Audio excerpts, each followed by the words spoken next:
What's going on, everybody? Welcome to another episode of Opinionated Off-Topic. We're in beautiful Auditorium Shores.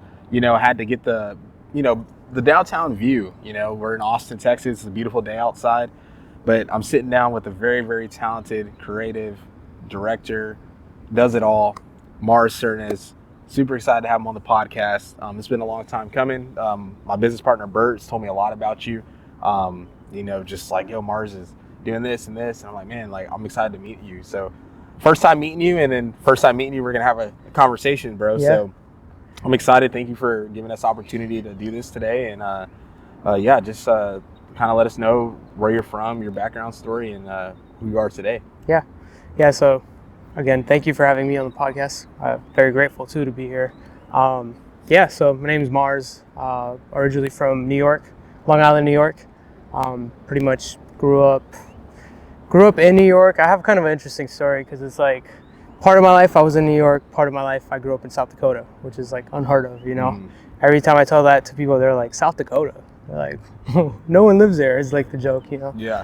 I bounced between both, my whole life, and kind of just pretty much picked up a camera when I was back in New York during my high school years, and pretty much tried to start my career there at doing photography, and it was just so expensive because at the time I wasn't even living with my parents. I was just living on my own out there, 17, 18 years old.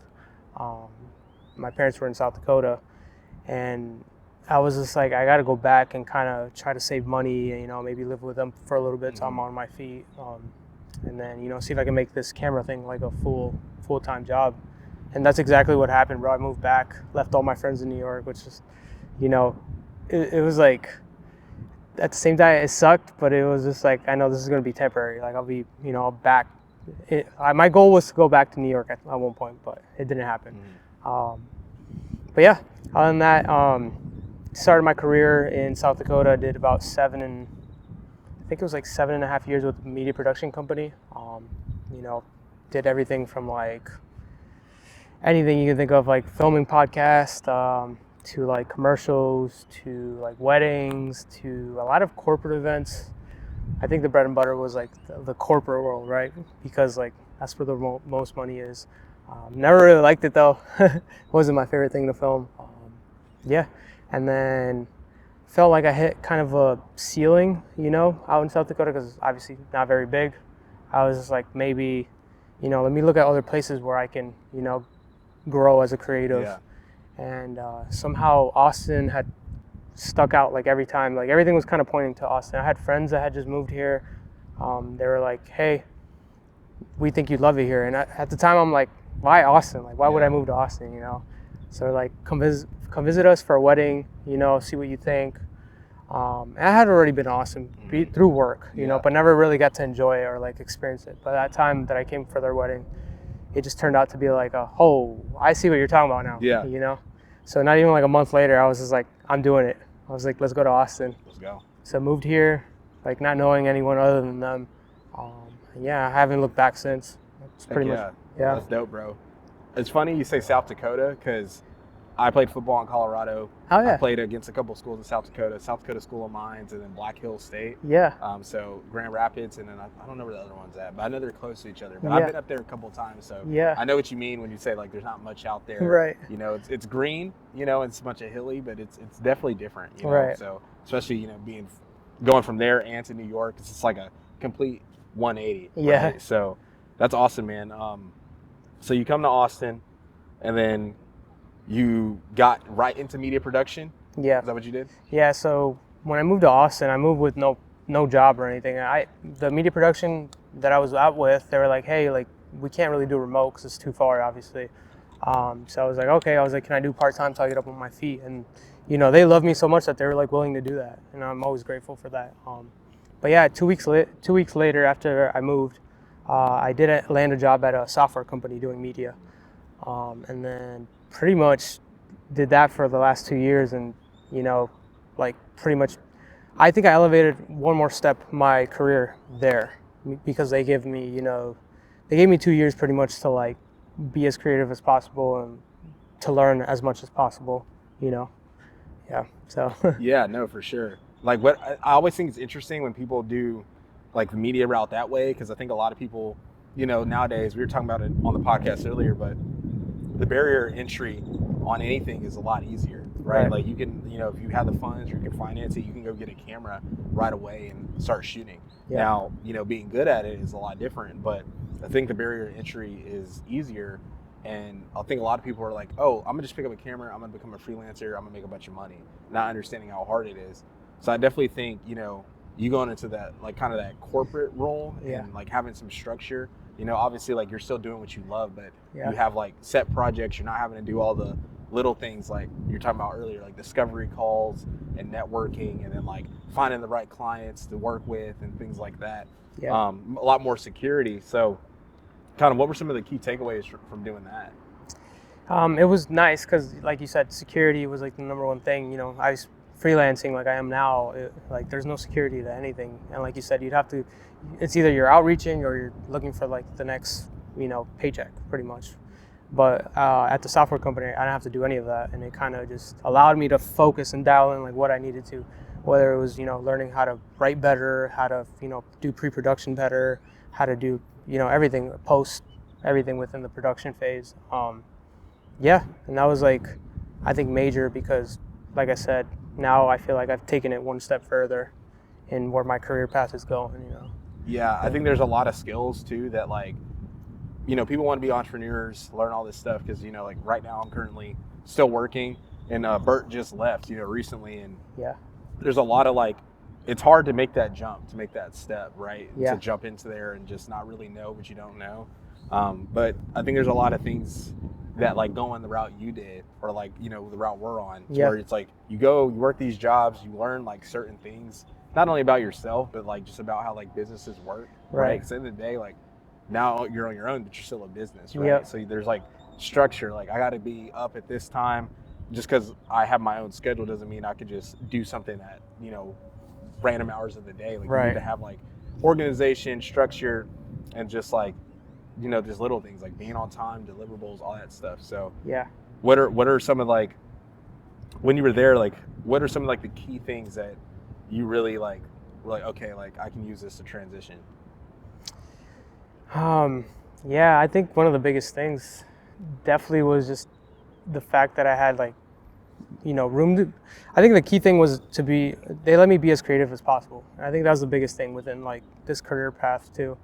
Cause like, you don't feel like you're always floored. You know, I've seen other friends where they're either chasing a paycheck and they don't grow as well. But I think the creative aspect was like the major thing, because they're just like, hey, just whatever you want to do, we'll do it. You know, a lot of the time it probably didn't pay off like how we thought, but that learning process, you know, kind of was a key factor too. Yeah. No, 100%, bro.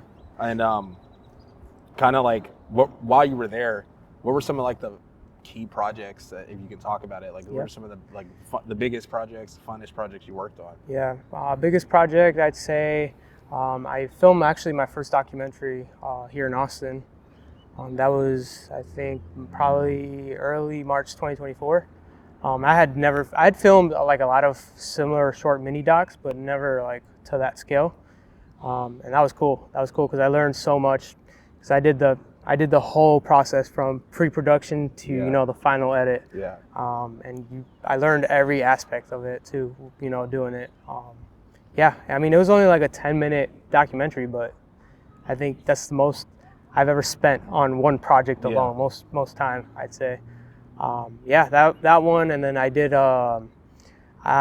They flew us out to Europe at 2024 as well too. That was later in the year, and we did a bunch of like customer stories for the company. Did like it was just a lot of flying too, and you know, a lot of traveling. A lot of traveling, like no sleep. Just, overnight edits. And then you're carrying like 100-pound equipment with you, you know, everywhere. That was another big project as well. That's the grind that people don't see. You know, they see the finished product, but they don't know, like, for example, you just said a 10-minute video, and it probably took you hours to make that, you know, create that. I think a lot of people are just like, oh, it's just easy. You just point, shoot, and then like you get this project. Like, there's a lot of stuff you got to know, and I think, you know, even just like the camera basics. Like I was talking to Bert And he's like, bro, just like little things, like I get my exposure right in camera. And he said that's something you told him, like, it makes a lot of the post-production way smoother, way easier. You can just like get the steps down. So instead of like scrambling at the end, it's like, oh, I shot this, it does not look good at all, I'm gonna have to do so much correction. So where even if you do that, the footage still might not even be usable, right? So I think that's awesome. And just going from there, like I think some of the first content I consumed from you, like yourself, was like on TikTok, like a lot of your traveling stuff, a lot of your like recap type of videos.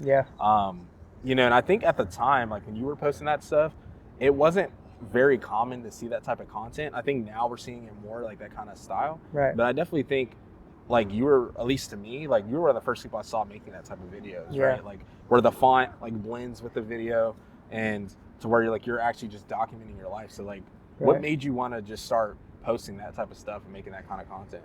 I think so. I think, you know, maybe like when the whole basis of me even starting my career as like a cinematographer is because like I told myself when I was like 19, I was like, I don't want to forget what my 20s were like, you know, or like when I'm 50, I don't want to forget what I was doing at like 19, because it's very easy to forget even what you're doing last week, right? So that was, you know, like the major factor. And then you work in this career for so long, you start to realize that like you're always creating for somebody else, right? You're never for yourself. So for me, it's always been like a balance as well, like pushing out this content, you know. And I think especially back in like the COVID days, you know, you have all this time in the world, you're like, you're itching to edit or film, why not do your own content? So 2020 is when I really started to post stuff, and then, like I was never thinking of it. I was like, oh, I'm gonna be a content creator. You know, I was almost like it was more of a creative expression. You know, and that's kind of how it still is now. But then now I like to imply like, you know, my story into it too. But it's always been about like, hey, I wanna like not forget. I wanna have these memories, you know, so like someday I look back and like, hey, this is what my life was, you know. 100%, bro. I think that's super important, because even for me, like we've been doing the podcast for a long time. We have other shows that we do that's, you know, like sports based or whatever. But, you know, being able to make like content for your personal brand, I think is important, because especially in a city like Austin, there's so many people who make personal brand content. So then when it's time for them to sell something or whatever it is, people are like, oh, this person does this. I resonate with them doing this. And I think that's super important. And bro, just the style of videos like really caught my eye. I was like, man, this is like really good work, talented. I know it takes a lot of time to do that stuff, and as well as balancing like what you're actually having to do, you know, for the previous job, hitting these deliverables, doing all that stuff. So that's incredible, man. That's good to hear. What is so doing all that type of content, and you've traveled a bunch, I assume, right? So what have been some of like your favorite places you visited? I gotta say, probably off the top of my head is like Bali. I went to Bali right before COVID happened. And at this time, you know, we're filming with like, it was right before like the S3 dropped. So it's like on the S2, so it was like 1080 still. I saw this footage the other day and I was like, wow. I was like, I forgot that like, that was the camera at the time, you know? But yeah, Bali. I've been all over Europe. I think Europe, hands down, my favorite place to vacation to, just because it's like, it's honestly not that far away, and there's so much like you can do, you know? It's kind of like traveling, you know, to the States, but like, there's like different cultures in every state. Right there, 4 hours over. You can be in France, you can go to Spain, Italy. It's all very close. I've never been to Europe too, so it's definitely on my list of like where to get to. But man, like just the culture, the experiences, all that stuff's super unique. Get out there, bro. I think something that's unique too is like in this field we're in, there's not a lot of black and brown people doing this stuff, right? Like I think we've all been in production rooms, and it's like we might be the only ones in there, right? So when Bert met you, you know, he was like, bro, like not only is he like super good and creative, but like the fact that he's like another brown person like me doing what I want to be doing is inspiring, right? And I think you know, I think it's important for us to like talk about that stuff and make it be known, because it's very rare that you come across this field and meet people like us that are doing this, especially at like a high level. You know. No, I agree. It's definitely, I always got to sit back and like remind myself like, wow, like as a brown person, like it's rare to see, you know. And I kind of tell this story in like one of my videos. It's like, you know, for Latinos, like the thing with like cameras is it was never meant to be a career. It's like, you know, if you have a camera, it's because you're filming like birthday parties. Yeah. Or like a celebration. Yeah. It's not because, you know, you're gonna get paid to do it. Yeah. Maybe nowadays it's starting to become a little bit popular, but I always think about that in the back of my head, like, wow, I'm actually getting to do this, you know. Like my family, they still kind of don't know what I do. they don't understand it how I make money, but like at the end of the day, it's like they respect it now that they kind of see, you know, my work. The proof of work. You know, that's important. That's important. Yeah. So, going from that to kind of like who is Mars like outside of like videography, photography? Because I know like you do a lot of running, you do a lot of fitness stuff. I just saw you did that C4 workout the other day. Like, what has been like? Have you always been like into that stuff, or is that just something that you just kind of picked up recently? Yeah, so I'd say I've always been an athlete at heart because I literally have played soccer since I was 3 years old. You know, like literally as a baby, I was out there kicking a ball already. So fitness has always been part of me. It's just changed throughout the years. You know, I did play like a really high level of soccer here in the States, I guess, up until like I was maybe 28. And then I've always been in the gym as well too, because you kind of had to be, you know, with soccer. For sure. It has a demand for it as well. But not really like, I was never really a runner like I am now. Now I'm like a full-on marathon runner, right? Yeah. I never even liked running. I hated running. Like I hated that part about soccer. The only reason why I ran was because like I had to chase a soccer ball around, you know.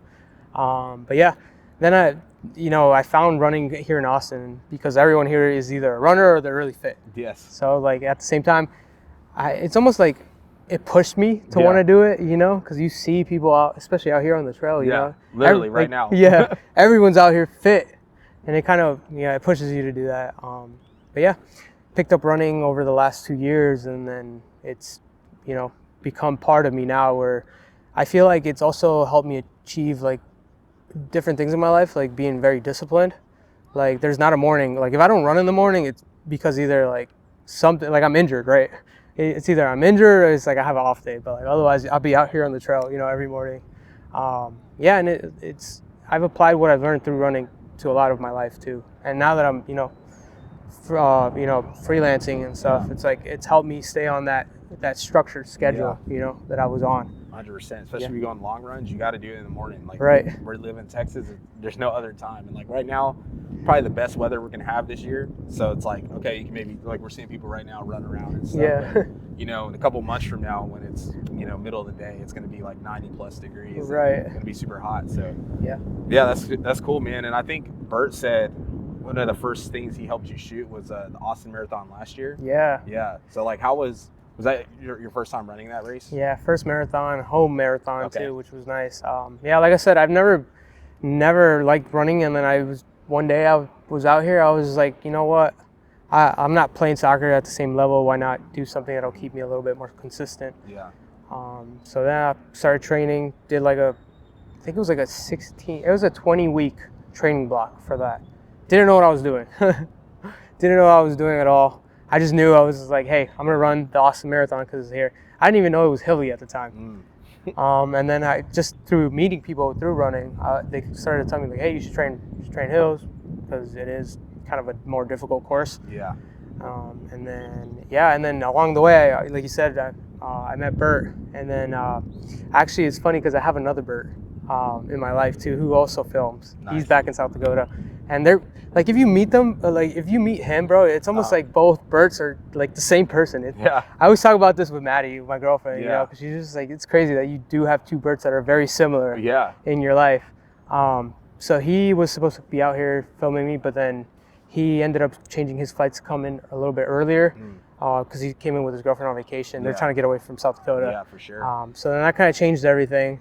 And I was like, all right, well, I kind of want to document this, you know, because it's such a big event in my life. And I hit up Bert, and Bert was just like, yeah, I'm down. Like, didn't even like question it. He's just like, yeah, I'm down. And I'm like, you sure? And he's just like, yeah. He's like, let's do it. Yeah, that's something I always got to commend him. Like, if he's got the time, he's down to do it, and he's down to shoot different things and try that. And I think too, like, I feel like in our space, it's very easy to be like, no, I only shoot concerts. I'm only going to shoot concerts. I only shoot sports. I'm only going to do sports, right? Like, I think it's cool to like mix it up because not only does it make you better, more talented, Exactly. but also like exposes you to meeting different people, Right. in different areas of business or lanes or whatever. And I think like that's super important, especially going into your freelance realm. Like now it's like you have these connections in all these different type of demographics. Exactly. You Yeah. know, so cool. What's been like, what do you like filming the most? I like, yeah, that's a tough question because I do have like a few things. I'd say for sure I like doing documentaries. That's one thing that I like fuels my passion, you know. If it's like I just filmed a 100-mile documentary with my best friend. So even that I'm just like itching. I have to interview him still, but like at the end of the day I'm like, I'm really itching to edit this. Yeah. Another thing is like my own, you know, my content creation now that I'm doing it like so heavy. I think that I've really found like a passion for telling my story to people and like motivating my people, people that do watch my content. Yeah. And right now it's like everything else I've kind of like backed away from because I want to really focus and get better at this stuff right now. But yeah, I still at the end of the day, so I have to pay bills, right? Yeah, for sure. Yeah, so yeah, I'd say those are the two main things right now. Gotcha. Cool. Yeah. And I guess like, what is something that you haven't filmed yet that you like want to get into? Ooh, yeah, this one I've been talking with Bert, short films. Okay. Short films. Because at the end of the day, the content creation thing isn't going to be forever. Yeah. I think it's just now as a platform. Yeah. I want to shoot movies, bro. Yeah. I want to make movies. That's like my thing. Like ever since I was little, I was like, I want to make a movie like Transformers or something crazy, something out of the box, Yeah. Or like horror films too. I've realized that like I don't know, as weird as that sounds, No, I love horror. Yeah, my girlfriend does too, and I was like, bro, when I watch a horror film, I don't even watch it. I analyze it. Yeah. You know. But yeah, I think movies or short films would be the one thing where I haven't gotten into yet, but I really want to. I think that's interesting too, because like, as I've gotten more into shooting myself and documenting myself, and just learning more, like I'll watch movies or shows now, and I just like, if it's shot super well, the color's super good, like I'm just like so impressed by it because you do have an understanding of like what it takes to make this type of content. Like I think most people, kind of take it with a grain of salt. They're like, oh, this sucks. I'm like, maybe the acting and storyline wasn't good, but like, far as like cinematically, it looked great. Right. And I think like for great movies, for great shows, it's like once you get like cinematics, the storytelling, the acting, like all that compresses into one, that's when you just like, perfection there. And I can resonate with that because I watch a lot of stuff and I'm just like, man, like one day it'd be cool to like write a script, or one day it'd be cool to like be on a movie set and like produce a movie or a show or something like that. So I love those aspirations, bro. I think that's awesome. So outside of shooting, what are some of the other hobbies outside of running too? Like is there anything else that you like to do a lot? I don't think I have right now I don't have any other hobbies. It was soccer. That was like the other thing, but I mean, I focus so hard now on running that it kind of almost don't have time to do anything else other than, I guess, is it a hobby if I'm still learning how to be a better filmmaker, I guess? Yeah. So that would be, because like when I'm not editing, shooting, running, doing the fitness stuff, I'm learning how to get better at, everything. Camera is like the next thing, because like in this career path, like as soon as you get comfortable, like you get left behind, 100%. Yeah. So I guess that's my hobby now. Yeah. There's so much technology. I mean, we were talking about it off camera, like you just got a new camera and like, there's just always new stuff coming out. And I think, especially in our space, we're like, oh man, you have that gear syndrome. You just want to upgrade to the next best thing. And I think it's always good to understand like what you have works, and like maybe this upgrade isn't worth it. Maybe you continue to wait, make it happen, I have friends that were still shooting on A7 IIIs, getting super high clients, all that stuff. And it's always interesting because you'll run across somebody that might have a better camera than you. I mean, we've seen it. I'm sure you've seen it. Yeah. And then when you see the content that's posted, you're like, I could have made that, but they might have a better tool than me, but that doesn't make the content better, right? So I always think that's good to touch on, because I think people are like, they might like scoff, like, oh, you don't have this, I don't want to work with you. And it's like, I can make something better with what I have, Right. And I think that's like I think if you know kind of deal, but I know there's people up there that are like, oh, if you don't have this, like we're immediately not talking to work and stuff. Right. So I think it's interesting. Yeah, it's funny you say that, because like, I mean, even this weekend, I literally shot this documentary with my little ZV-1, and it almost gives you, I don't know why I felt like because I guess maybe because there's people running around with these big FX6s, right? Yeah. Around this 100-mile race, and you have this little camera, and I'm like, at the end of the day, I was like you said, they might not be executing as well as I can, 100%. and I'm not just saying that like No, for being sure. confident. That's just in general. Yeah. But like at the end of the day, they have the gear, but it doesn't necessarily mean that they are the artists that one can be. Exactly. Yeah. I think as long as you have like the basic tools, you can produce something great. Exactly. And I think that has to be portrayed, because I think a lot of people don't understand that. They just think like, oh, if I get this, I'm gonna make this. Right. Like, no, you don't even need to do that. Sometimes I mean, we were talking about the phones, like you can shoot content with your phones now and make really good stuff. I see edits all the time on like TikTok of people traveling, shooting cinematic videos, and people are like, this is shot on an iPhone? I'm like, yeah, you can do that if you know what you're doing. Bro, right? I do that. I actually do that. Yeah. A lot of on my account, my TikTok account, bro, I constantly have people like either emailing me or because they can't get through DMs, they'll ask me like, bro, what are you filming on? Like asking me, and I'm like, my iPhone. Like, just go shoot with your iPhone, Mm-hmm. Like half of my content is either shot with my iPhone or my ZV-1. And then like they're mind blown when I tell them that, and I'm like, dude, like if you learn how to use your phone, like it's a great tool, Mm-hmm. And I think that's good to know, because there's all these people like, oh, I want to start content. I'm like, you have a phone? Yeah. They're like, yeah, but I'm like, listen, just start. Yeah. Start. That's the most important thing. Just start. And then if you have certain demands that require other tools or whatever, then okay, upgrade or find Right. someone that has that. But I was like, you don't need anything crazy now. And Yeah. I've done some split tests and stuff, and I have friends that make content with their cameras, doesn't perform. You have friends that make content with their phones, it always performs. Like Right. sometimes the algorithm, sometimes simple is better, sometimes cinematic is better. Just you gotta know what works and what doesn't. Yeah, and I've definitely you'll see that across my content sometimes. Sometimes I'm just too lazy to pick up a camera. I'm like, I'm just gonna shoot this on my iPhone, you know. I'm like, it'll do the same thing that my camera will, Yeah. Efficiency is important, bro. Yeah. Like, that's, I think, the most important in this space is like being efficient with what you have and like making it happen, Another thing too I like to do too, bro, is like I like to test myself, because at the end of the day, like, your skills, they're not going to be there forever if you don't continue to practice them. And that's like the one thing that people don't tell you. It's like, I used to shoot weddings, and that kind of kept me like really sharp. But now that I don't shoot weddings, I'm like, what can I do to like continuously like keep my, because I'm not doing run and gun stuff now like I was. But yeah, and one of the things is, shooting with my iPhone. Yeah. I'm like, how can I make this creative, just as creative as I would with my camera? Yeah. Yeah. So you've been in Austin for how long now? 2 years, a little bit over 2 years. Yeah. What's been some of the things you like about the city, and maybe some of the things you don't like? Oof. I love this city, like hands down. I love everything about it. The fitness. I love the heat. Coming from South Dakota, I love the heat. That. Yeah. South Dakota and New York, both cold. Yeah. But I mean, you get like 1 week of cold. That's perfect for me. You know? Some of the things I don't like, the traffic. Yeah. That's like, I think the only thing I'd say I'm really not a fan of. But you know, we don't have the infrastructure for, because me and Bert are from here, and we've seen the city change. Like, I mean, even looking at the skyline behind us, it didn't look like this 10 years ago. Yeah. And now, like, we see how much people have moved here and just all the things that comes with that, right? Like traffic, more opportunities too. But then there's also like, I've met a lot of people too, like, especially in the industries we're in, it's like, oh, like, I don't know if I like that person, or they in it for the right reasons. Yeah. So I think it's when you meet people that are like really genuine in this space, like, you got to kind of hold on to those people, keep your circle close.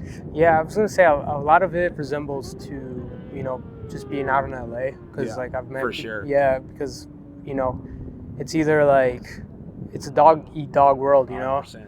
And that's the way I feel like Austin kind of is, but at the same time, like, I've also found the most genuine people here too. Like, I think it's all about who you run into or who you run with. Like, there's definitely those people out there, but for the most part, I think a lot of people, there's like not a ton of gatekeeping. You meet someone that is doing what you're doing, they're like, oh yeah, you tried this, or I got this opportunity. Like, I just met you, but like, you want to help me out with it? I think that's something that comes up a lot. Yeah, that's true. I mean, every creator that I met in Austin so far, like, I have nothing but great things to say about, because like, either one, they're always willing to help me out, or I'm willing to help them out, and like, I feel like a lot of the people here will always celebrate you too. That's the other thing too, because like, I post this video of me quitting my job, and like, people just reaching out to me was crazy. Like, I didn't realize like a lot of people were like in the same situation as me, or like, you know, they like applaud me for like doing something like it's almost bigger than what I realize, you know. And that's the thing too with like my content. It's like I always want to just, you know, empower people or, you know, motivate them to do better than what they're doing, you know. No, for sure. Yeah. For sure. Trying to think. So, obviously, this is Austin, man. Yeah. That's what you love about Austin, right? That's what you love. Yeah. So now you're in the freelance world. Yeah. Like, what have been some of the early struggles and kind of what are you looking forward to in this new chapter of your life? Yeah. Kind of the struggles are obviously like, you know, you lose stability. Now I don't have a, you know, paycheck coming in every week, and it kind of, the first few days, it happened a lot earlier than what I had planned. So the first few days, I was like, holy shit, this, excuse my language, this is happening. Yeah. You know, I was like, this is actually happening. I'm like, all right, this is like, it's a thing too where it's like, you always tell yourself like you're ready, but you know, the time comes and then you question yourself, like, are you actually ready? You know, I think the mental was probably one of the harder things, you know, kind of realizing like now I got to go and do the damn thing that I've been saying I'm gonna go and do, you know? Yeah, other than that, like, it kind of like reminding myself that now I don't have a 9-to-5 structure. Yeah. I can just go outside and do whatever, you know, use my free will for whatever. Yeah. Because like you get so boxed into like, oh, I only have a certain amount of hours in my day. Yeah. Like I can only, you know, be outside for 2-3 hours. Like I forgot that, and I'm like, now I have my dog, you know, like I can just go walk him whenever. Yeah. Yeah, it's one of those things where it's kind of like you get over that hump, and then you're like, okay, now I'm kind of, it's been a month now, so now I'm kind of like looking at like, oh, like I've been doing a lot of outreach, been doing a lot of like just hitting up other content creators, you know, just be like, hey, like where can I help? Like, you know, have time.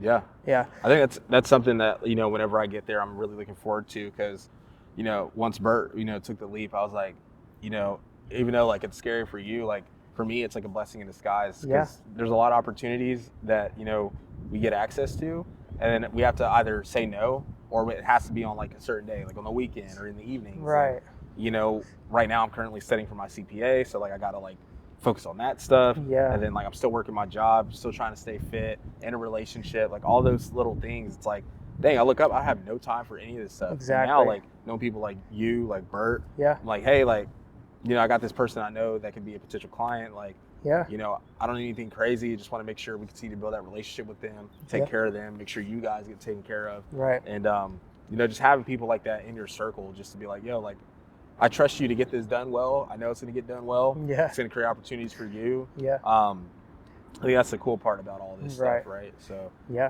that's cool. Yeah, you talked a lot about like pretty much how I was feeling at that job too.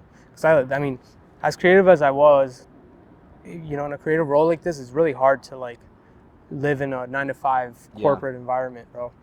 A lot of it why I had to end up leaving it, because it was a lot of like, I don't have time for anything, and then I was getting all these opportunities like presented to me through either social media or whatever. I'd have people reaching out through email, and I'd have to say no. Yeah. I already missed a lot of big opportunities because You're working. I'm working. Yeah. And it's like a lot of those, like, who knows where that would have led to, 100%. you know? Yeah. So at the end of the day, it's just, I think I made the right choice. But no, I think you did too. And like I said, you're talented, and you know, I think there's a lot of, you know, opportunities that are come across your way, and you know, like just meeting, you know, me meeting you, and like the people I know, people Bert knows, people you know, like, thank you, bro. I think there's a lot of crossover that can happen, and I think especially in this space, like we were talking about it off camera, but like you go into a production and you got a 20-person team. Everyone comes from different backgrounds. Everyone comes from different walks of life. Right. We're all brought there to achieve something, right? And you know, at the end of the day, when the content comes out, it's like, dang, like we all helped contribute to that, you know, whatever it is. I think that's something that's super unique in this space, because I think at first, like a lot of people are like, oh, I'm a freelancer, like I need to make all this money for myself, right? Yeah. But I think once you realize that there's enough money out there for everyone, there's enough budgets, there's enough opportunity, like you're gonna get yours, you're gonna be taken care of, and then you never know who you can meet, the experiences too from it, like all that stuff's super dope, super cool. Yeah, bro.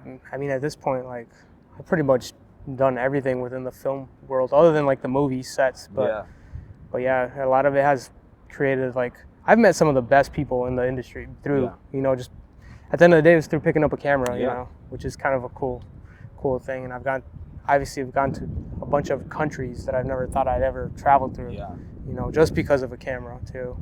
So yeah, definitely hit it on the nail there. Yeah, for sure. Do you have any, I know you just jumped into the freelance world, but do you have any opportunities coming up this year that you can speak on, or is there anything you want to do this year? Yeah, I got a project coming up here in about a month or so out in California. Nice. It's pretty much, we're going to be revamping all the social media for a resort. Nice. Which is cool. I've never done a thing, but like at the same time or like the size of that, know. But so it's kind of like I'm still a little scared at the end of the day, but I'm like, I got it. Yeah, for sure. Yeah, I got it. Yeah, that's one of the cool projects. And then I think I started this, this movement, I would call it. Not even a movement because only I know of it, right? But I want to start this movement, and I kind of sprinkled it into that, episode 1 that I just released. It's movement over comfort. Because when you get too comfortable, there's obviously no movement. Yeah. So that's kind of how I was feeling throughout my life, the last 2 years. So it's like, I kind of want to push that, to people. For sure. Yeah. Cool. Yeah. Sweet. You have anything? Yeah. As a creative just starting out, especially like younger kids, just graduating high school, they don't really know what they want to do with their life. What advice would you give to those people? Oh, yeah, that's a tough one too. Yeah. I mean, if I was in their shoes and like they want to actually be, a content creator or whatever it is, start filming everything and anything, because as bad as it is, you're going to look at it, 5-10 years from now and be like, wow, like I actually did the thing and started it, For me, like, I wish I would have done, more of that filming of my younger years. But, social media wasn't there at the time. I was on like an iPhone 4 when I was in high school, I'm a little bit older. Yeah. So, if you can, just go out, shoot everything you can, and anything you can. Doesn't matter, get your portfolio rolling, because the sooner you do that, the more, the better you'll get too, Yeah, that's it. Yeah. And then, y'all touched on it earlier, like there's not a lot of people that look like us that are doing this at a high level. Yeah. Like growing up, I would have never imagined being able to buy a camera like this, or like we just didn't have the money as a family, Yeah. So what advice would you give to like other minorities that want to like perform at a high level in the creative space that are just starting out? Yeah, I mean, I want to, At the same time, I kind of look at it as like, Bad Bunny just did with the halftime show. He's representing for, for minorities, whoever it is. I kind of want people to always look at me and my content that way, where I'm leading for Latinos in the world or whatever minority it is too. Because, what's funny thing is too, I've always gotten, are you black? And I'm like, I've just embraced it, Yeah. Yeah, at that point, I'm like, I'm pretty much, Yeah. But I want to just not feel like a pioneer, but like also almost motivate any Hispanic kid out there to let them know that if I can do it, they can do it, Don't stop that like, that feeling of like, oh, I can't do it because I'm brown. Because I've been in these rooms with, very important people, and at the end of the day, like, they won't look at you as a brown person. They look at you as a person with a camera because you know how to do your job. You know how to, you're good at what you do, right? Yeah. No, for sure. Yeah. For sure. Well, man, bro, thank you again for the conversation. Excited just to get to know you more. Heard a lot of great things, and just excited for you, making this leap, and then just, everything that you're going to do. And, I'm excited to, potentially work with you more in the future and do some cool stuff together. And yeah, bro, it's a long time coming. And if anything, where can they find you at? What are your socials? Yeah, so all my socials are Mars Cernas. You might have to put it up on the, to spell out my last name. But all of them are Mars Cernas across the board, or my website is marscernas.com too as well. You can find me there. Cool. Yeah. Well, if you guys are looking for any content creation, you need anything, this is your guy. Hit him up. Super talented, creative, listens, does it all. So make sure you guys follow him. Check us out. If you guys are new here, be sure to like, comment, subscribe, and we'll see you guys for the next one. Peace. Oh, yeah. Thank you, bro. Yeah, bro. Appreciate it. Yeah. that's Appreciate you fire. for having me on here. Of course, bro.